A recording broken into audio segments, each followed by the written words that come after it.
Hammaga assalomu alaykum. Feruzbek Hurmatov va sizlar bilan bugun yana bitta Hacker Rank Series olyapmiz. Bu hozir kutubxonadaman. Shuning uchun biroz shovqinroq bu narsa bo'lib o'tyapti.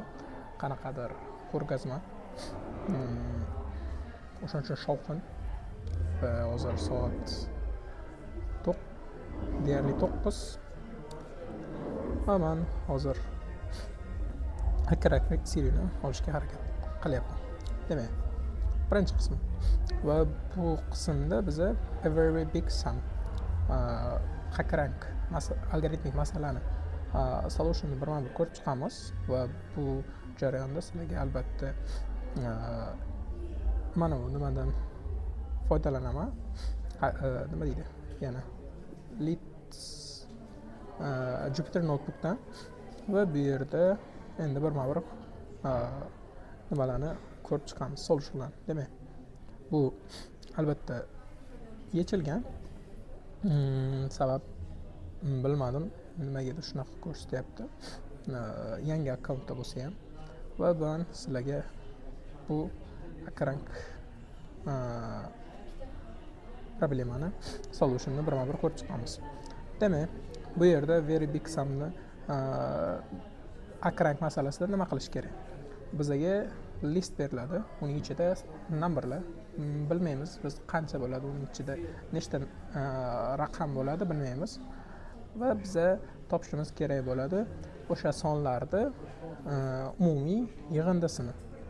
Masalan, 3 ta raqam bo'ladigan bo'lsa, tasavvur qilaylik 2, 9, 3. Uni yig'indisi tabiiyki bizga 14 berish kerak.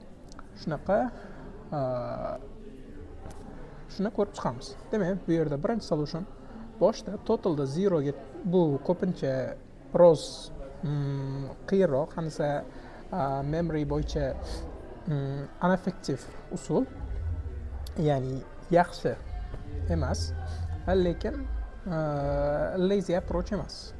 Birma-bir stepdan o'tadi. Masalan, total boshda 0 ga teng bo'ladi va har bitta raqam list ichidagi, masalan, birinchi raqam, ikkinchi, uchinchi, oxirgi raqamgacha u totalga qo'shilib boradi. Mana bu yerda ko'rganingizdek va yakunda totalni return qiladi.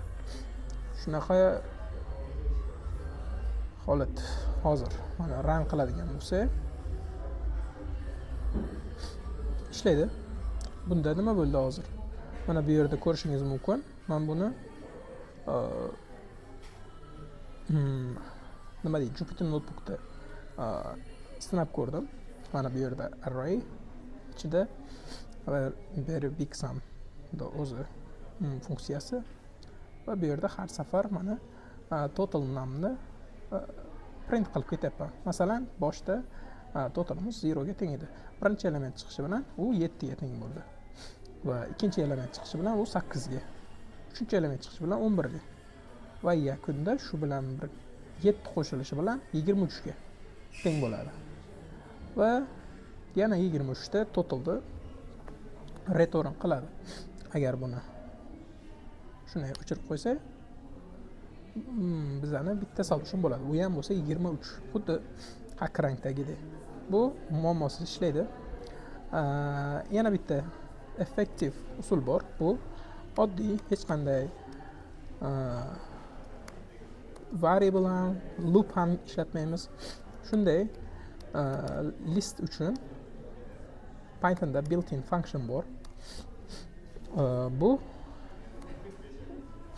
shunday ichida masalan hamma elementlarni, listimiz ichidagi hamma elementni shunday bir-biriga qo'shib yig'indisini chiqarib beradi. Masalan, ko'radigan bo'lsak, bu yerda xato yozmaslik kerak. Men ikkita r harfi bergan ekanman. Va bu ham hozir ko'rib turganingizdek xatosiz ishlaydi. Congratulations, sample test case 0. Va submit code qilsak va shunaqa birinchi problema solve qilindi. Congratulations. Keyingisi esa bizada diagonal difference bo'ladi. Undan oldin biz shu kodimizni o'zini solishtirib beradigan bo'lsam, return some error. Bu 0 and notationda ishlaydi. Bu 0n emas, 0 all bir notationda ishlaydi, ya'ni bir marta bitta qatordan foydalanilyapti. Nimadan? Bir marta return qilinadi element.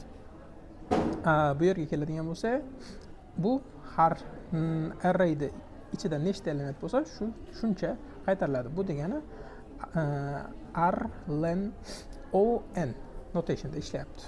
Va shuning uchun mana bu yerda effektivroq variant. Menimcha, o'ylashimcha shunaqa. Shunaqa holat. Va hozir biz endi keyingi bo'limga o'tamiz. Bu albatta diagonal difference. Diagonal difference nima?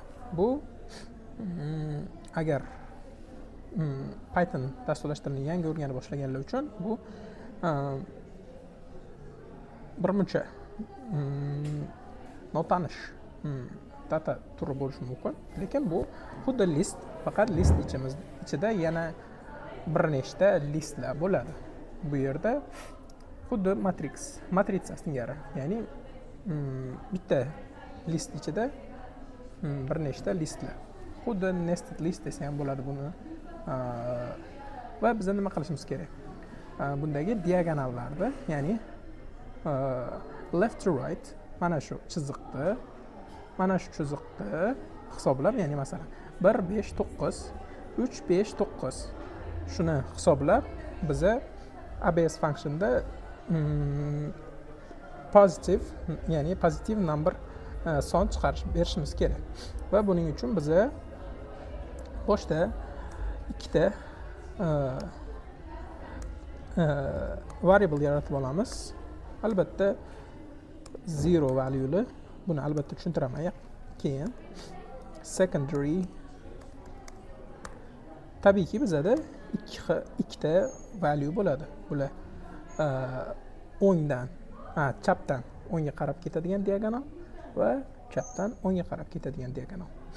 Buni hisoblab borishimiz uchun mana primary uchun chapdan o'ngga qarab ketadigan diagonalda va secondary uchun o'ngdan chapga qarab ketadigan diagonalda valyusini qo'shib boraman. Va menga albatta len kerak. Arrayimizda listimizda lens kerak bo'ladi. Albatta mana bu yerda masalan arrayimizning lensi 3 bo'ladi. Va shunaqa holat biz endi loop qilamiz for I in range n return emas hozir, va bu yerda primaryga qo'shamiz plus I. Albatta I buni nima uchun hozir tushuntiraman. Secondary uchun esa qo'shamiz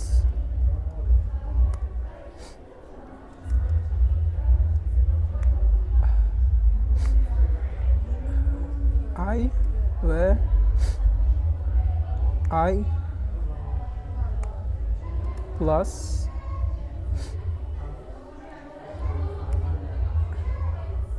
yo'q, n minus I va minus 1.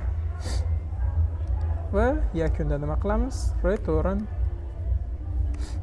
abs function. Bu sonimizda xuddi absolute value, ikkita chiziq, o'rtadagi son hech qachon negativdan chiqmaydi. Va bu yerga biz joylashtiramiz primary value ayrilgan secondary value. Va buni submit qiladigan bo'lsa, katta ehtimol bilan test case'lar yaxshi chiqadi deb turuvdim. Adashibman. Hozir ko'ramiz qayerda xato qildik. I secondary nimaga expected output run primary hop diagonal difference primary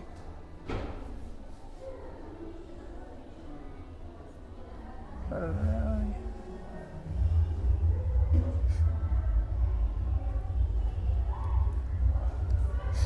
n minus I qilsa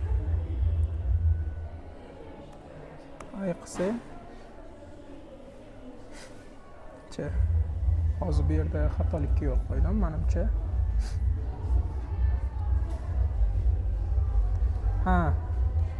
Biz qilgan xatoyimiz hozir bu yerda arrayni unutib ketibmiz.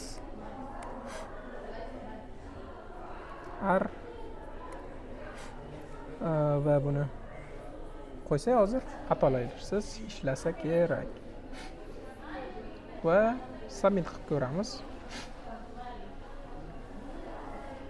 Test case hammasi o'tdi. Shuning uchun biz unutmasligimiz kerak. Mana bu yerda arrayimizni nima qilaylik? Qo'shyapmiz bu yerga. Hozir tushuntiraman. Mana bu test case ham pozitiv bo'lsa va congratulations. Xullas biz bu yerda nima qildik? Diagonal difference'ni boshda ikkalasini ham chapdan o'ngga qarab ketganini ham, o'ngdan chapga qarab ketganini ham 0 ga tengladik va buni loopda 3 ta nimamiz bor. Tabiiyki 3 ta yoki 4 ta bo'lishi mumkin va 5 ta bo'lishi mumkin. Farqi yo'q, lekin biza nechta element bo'lsa, o'shaning range bo'yicha, masalan 5 ta bo'lsa 4 gacha 0 dan tabiiyki 4 gacha nima qiladi? Loop qiladi. 4 ya'ni hisobga olmay 3 gacha return qiladi. Bu yerda masalan masalan tasavvur qilaylik, mana shu chap qo'lda ko'rayotib turgan arrayimizni hisoblayapmiz hozir. 1 5 9 valyuni beryaptimikan. Birinchisida I masalan 0 ga teng bo'ladi. I 0 0. Array 0 0. Tabiiyki bu 1. Mana bor 1. Va bu i'imiz 2 bo'lgan payt, 1 bo'lgan paytda I 1 1. I 1 va 1. Mana shu valyuda I 1 1. Bu 2 bo'lgan paytda I 2 2. 3 bo'lgan paytda ham 3 3. Shunaqa holat. Va primaryimiz shunday qilib qo'shib boraversak 15 ga teng bo'ladi yakunda javobi. Va secondary ya'ni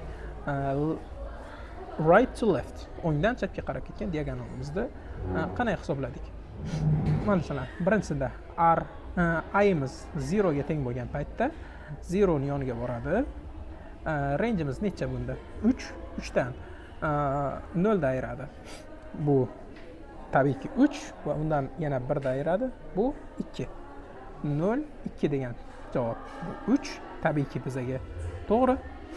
Va agar bu 1 bo'lgan paytda, masalan, 1 bo'lgan paytda birinchi listga boradi. Bu yerdan va n dan 1 da ayirsa 2, 2 dan ham 1 da ayirsa yana 1. Bu mana 5 degan value. Va shu holatda bu ham 17 valyusini beradi. Va buni absolute value ichida 15 dan 13 da 17 ni ayirib olsa minus 2 chiqishi kerak, lekin absolute value ichidan bu pozitiv 2 bo'lib chiqadi. Va shu bilan kodimiz xatolarsiz ishlaydi. Va shu bilan HackerRank seriya nihoyasiga yetdi. Bugun sizlar bilan diagonal difference va a very big sum problemalar, masalalarini ko'rib chiqdik. Va hammaga rahmat. Sizlar bilan Feruzbek Hurmatov bo'ldi.